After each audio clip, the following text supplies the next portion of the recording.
Hi! Kumusta po kayo? Sa videong ito ipagpatuloy natin ang napag-aralan natin na OBS screen recording. May dalawang klaseng screen recording ng OBS. Una, ang desktop recording na tinalakay natin sa last video ko. Pangalawa, ang window recording. Alamin natin kung ano man ang pinagkakaiba ng window recording sa desktop recording. Huwag kayong aalis. Ipapakita ko sa inyo.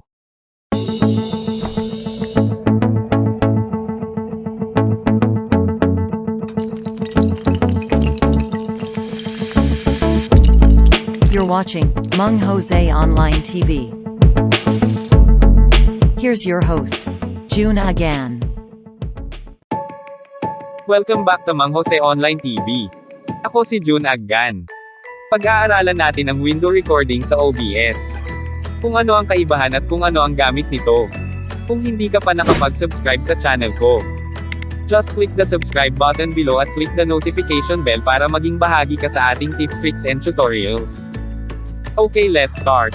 Lipat tayo sa computer screen ko. A sort of review sa last video natin. Open natin ang Google then type OBS or OBS screen recorder. Then click here. Kung naka-Windows ka, dito ka sa Windows magda-download. Hindi na ako mag-download kasi meron na ako. Click na lang natin ang OBS icon. Kung naalala nyo na may dalawang klase na pagre-record dito sa OBS. Una, yung tinatawag natin na desktop recording. Lahat na gagawin mo dito sa desktop ay mare-record ng OBS. At natalakay na natin yun sa last video natin. Ilalagay ko sa description area ang link. Pangalawa, ang window recording. Dito hindi lahat sa screen mo ang mare-record. Depende lang sa gusto mong i-record. Ang window lang na na-setup mo yun ang ma-record. This time dito naman tayo mag-focus sa pangalawa na recording. Ganito yun. Dito tayo sa source. Last time ang source natin para sa desktop recording ay ang display capture. Kaya lahat na display ay ma-record ni OBS. This time dito tayo sa window capture. Ang pwede mo lang ilagay for recording ay ang naka-open na window.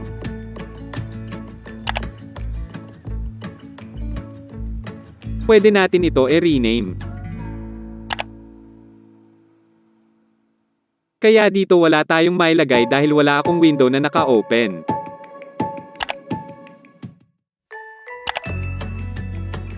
I-open ko muna ang window.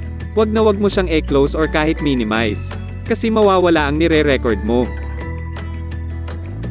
Double click mo lang ang window capture or pwede rin click mo lang ang window capture then pwede mo na siyang ma-set up.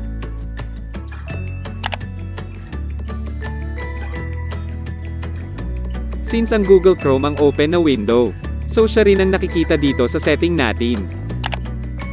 As usual, adjust lang natin ang screen natin sa canvas natin.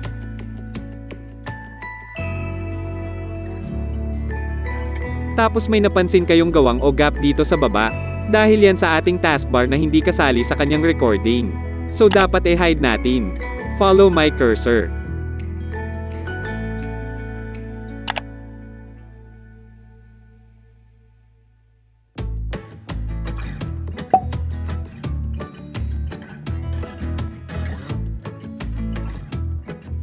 Okay, wala na ang gap.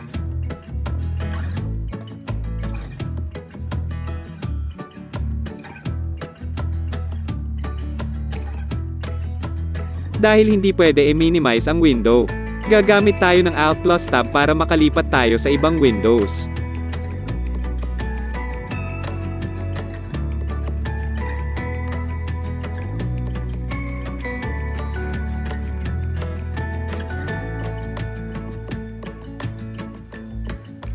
Dito sa ating source, window capture pa lang ito, wala pang sound sa internal at sa mic.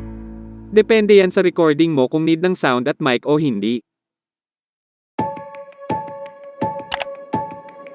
Okay, try tayo na gamit ang PowerPoint. May slide ako dito tungkol sa guitar lesson, hiramin muna natin para makatry tayo. Open ko ang PowerPoint. Ipakita ko sa inyo paano mag-setup ng PowerPoint slide. Click window capture sa source. Then click PowerPoint. Then this time start natin ang slide.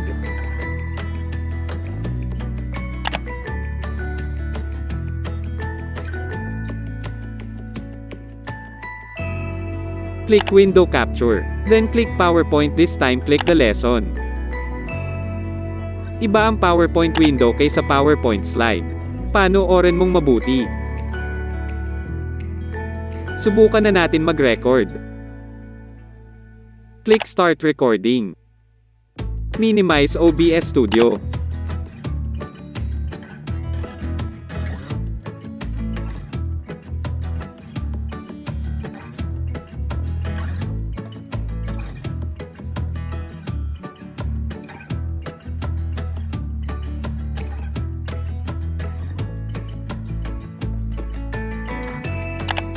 Panoorin na natin ang nae-record.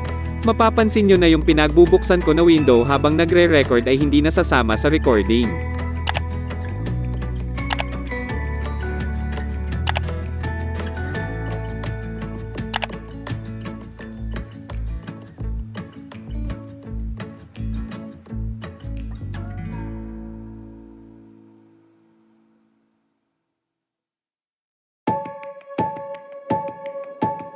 Napansin niyo po ba ang advantage ng window recording sa online presentation? Halimbawa, kung may binabasa ka o di kaya may ginagawa kang iba na ayaw mo makita sa online habang nagpe-present ka ng slide mo, pwede mong gawin. Dahil hindi makikita ang iba mong ginagawa maliban sa nakaset up mong window. Yan ang purpose ni OBS sa window recording. Para magkaroon ka ng preparation sa next mong gagawin sa iyong presentation. Pasensya lang po kung mabilis ang tutorial natin. Pwede nyo po itong ulitin at i-pause. Mas maigi po kung sinasabayan nyo po para mas madali nyo pong matutunan.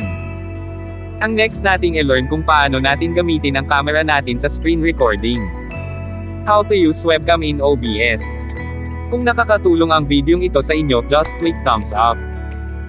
At kung hindi ka pa nakapag-subscribe sa channel ko, i-click mo subscribe button sa baba at i-click mo na rin ang notification bell para ma-update ka sa susunod natin na video. Salamat sa panonood. Paalam. God loves you.